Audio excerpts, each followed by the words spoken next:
अणायत्त मो बस नीति दुर्घटना घटाऊछि।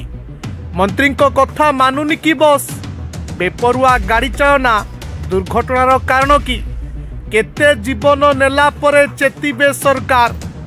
थरे नुहे कि दुई थर नुहे बरं बारंबार दुर्घटनाग्रस्त होउछि मो बस।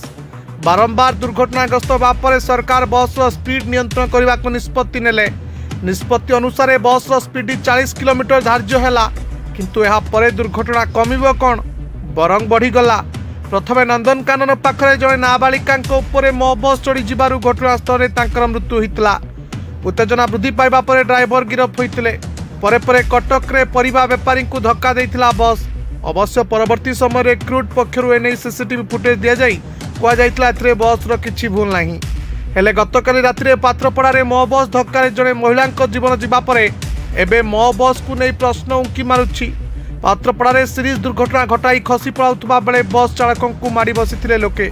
दुर्घटना घटाइबा परे गोटे बाइक को प्राय 2 किलोमीटर घुषाड़ी नैथिला मो बस। ए दुर्घटना जड़े महिला मृत्यु होइछि, जहाँ पर रणक्षेत्र पलटिथिला पूरा अंचल। बस को ढेला पत्थर माड़ मारिबा सह बस भंगारुजा करथिले उत्त्यक्त लोके। तेबे घटना हेउछि एबे मो बस साजिछि मरण जनता। बारंबार लोकों को चढ़ाई गाड़ी मारी देउछंती मो बस ड्राइवर। एबे सरकार मो बस को नहीं अधिक किछि चिंता करिबार आवश्यकता अछि, नहले आगकू आउरी केते निरीह जीवन नब मो बस ता कहिबा मुश्किल हे जिवो। बेरो रिपोर्ट विश्व खबर।